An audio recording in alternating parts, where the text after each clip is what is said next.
होलिका दहन हम ऐसे जगहों पर करें जहां पर कि विद्युत तार या कोई झुग्गी झोपड़ी या कोई नजदीक में कोई घर नहीं हो, ऐसे जगह पर हमको होलिका दहन करना चाहिए। नमस्कार, आप देखना शुरू कर चुके हैं लाइव सिटीज को। मेरा नाम अभिषेक है। होलिका दहन को लेकर अग्निशम विभाग की ओर से अलर्ट जारी किया गया है। पटना में सहायक जिला अग्निशम पदाधिकारी ने अलर्ट जारी किया है और कई महत्वपूर्ण बातों को लेकर सावधान बरतने की सलाह दी है। क्या कुछ उन्होंने बताया है, पहले आप वो सुनिए। मैं अजीत कुमार, सहायक जिला अग्निशमन पदाधिकारी।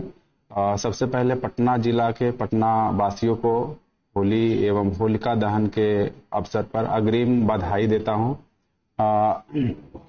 होलिका दहन जो है करने से पहले अग्निशमन केंद्र से संबंधित जो जानकारियां मिलती है वो जानकारियां प्राप्त कर लेनी चाहिए। उसके बाद ही अग्नि से संबंधित जो होलिका जलाते हैं वो हमको करना चाहिए। होलिका जलाने से पूर्व हमको वहां पर कम से कम 2 ड्रम पानी 1,000 लीटर का हमको वहां पर रख लेना चाहिए। होलिका दहन हम ऐसे जगहों पर करें जहां पर कि विद्युत तार या कोई झुग्गी झोपड़ी या कोई नजदीक में कोई घर नहीं हो, ऐसे जगह पर हमको होलिका दहन करना चाहिए। दूसरा में ऐसा कोई जगह जहां ज्वलनशील पदार्थों का स्टोरेज हो रहा है, जैसे पेट्रोल पंप हो गया, गैस गोडाउन हो गया, उसको हमको वहां पर नहीं करना चाहिए। होलिका दहन झुग्गी झोपड़ी से दूर, खेत में जहां फसल लगे हुए हैं उससे दूर करना चाहिए।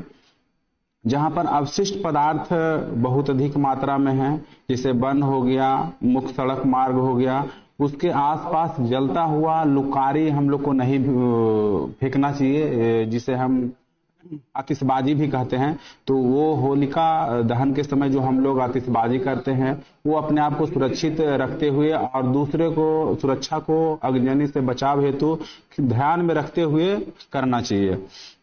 होलिका दहन कभी भी 10 फीट से ज्यादा नहीं रखना चाहिए, क्योंकि जितना ज्यादा ऊंचा कीजिएगा उतना ही ज्यादा आग फैलने की आवश्यक घटनाएं हो सकती है।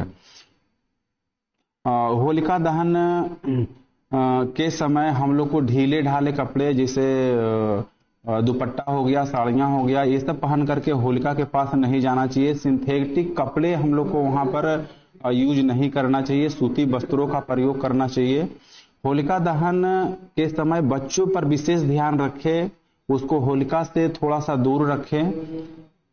होलिका दहन के अवशेष को, जब होलिका दहन हमको लगता है कि अब समाप्त हो गई है, तो उस अवशेष को पूर्ण रूप से बुझा कर ही वहां से हमको हटना चाहिए। ऐसा नहीं कि इधर उधर हम तितर बितर कर दे, जिससे कि बाद में अग्नि घटनाएं बढ़ सकती है। आग लगने पर स्थानीय अग्निशमन केंद्र, पुलिस, थानों को जरूर सूचित करें। उसमें आग लगने पर, आग लगने से पहले जो होता है, हमारा जो बिहार अग्निशमन के कर्मी हैं वो कर्मी आपके पास जाएंगे, उनसे सहयोग ले, उनका नंबर प्राप्त करें और आप अपना नंबर भी दे दें, ताकि उनसे जब कोई घटनाएं हो तो कोऑर्डिनेट हो सके, समन्वय स्थापित किया जा सके। बहुत बार देखते हैं कि बीच रोड पर जलाया जाता है तो वहां पर गाड़ियां आती जाती रहती है, उसका भी हम लोग को ध्यान रखना चाहिए। विशेष रूप से ग्रामीण क्षेत्र में जो होता है, आज अभी फसल पक चुके हैं, मतलब तैयार हालत में है, और ऐसी परिस्थिति में यदि हम लोग फसल के पास भी जलाते हैं तो उसको ध्यान में रखते हुए, और जो ग्रामीण क्षेत्रों में बोरिंग लगी हुई है उस बोरिंग को हम लोग चालू अवस्था में रखेंगे, सभी चीज चेक कर लें। यदि कहीं बिजली की बोरिंग है तो वो बिजली का तार और हम लोग सही कर ले, ताकि समय आने पर उसको चला सके। यदि डीजल से चलने वाले इंजन है तो उस डीजल को हम लोग चला करके देख ले, उसके बाद हम लोग जो है होलिका दहन हम लोग शुरू करें। और खास करके ज्यादातर घटनाएं जो होती है वो कुंवारी वाला, या हम लोग कहते हैं आतिशबाजी, वो ग्रामीण क्षेत्रों में होती है, तो उससे बिल्कुल बचे, कम से कम उसका उपयोग करें, ताकि उसमें दूसरे लोगों को ना के बराबर नुकसान हो। हम लोग होली मनाते हैं खुशी के लिए, ना कि दुख के लिए। यदि उस समय हम लोग किसी को भी नुकसान पहुंचाते हैं तो उनको बहुत ही आहत होती है, तो हम लोग ऐसे काम नहीं करें। बाकी बिहार अग्निशमन सेवा जो है बिल्कुल तत्पर है और एक जो हमारा कंट्रोल रूम है, स्टेट कंट्रोल रूम और डिस्ट्रिक्ट कंट्रोल रूम है, मैं उसका नंबर बोल देता हूं। उसका नंबर भी आप लोग कांटेक्ट करने के लिए लिख करके रख ले, मोबाइल में सेव कर ले, तो नोट कर सकते हैं, सुन सकते हैं। डिस्ट्रिक्ट फायर ऑफिसर का नंबर जो है 94 73 19 19 29, 94 73 19 19 29, और मेरा जो नंबर है 8709091418। डिस्ट्रिक्ट कंट्रोल रूम का 74 85 80 58 21। फिर से मैं रिपीट करता हूं, कंट्रोल रूम का 74 85 80 58 21। और इसी को हम रिप्लेस कर लेंगे लास्ट का 2 डिजिट, तो स्टेट कंट्रोल रूम का बन जाएगा, जिसमें कि 21 के 21 के जगह पर हम लोग 18 ऐड कर लेंगे।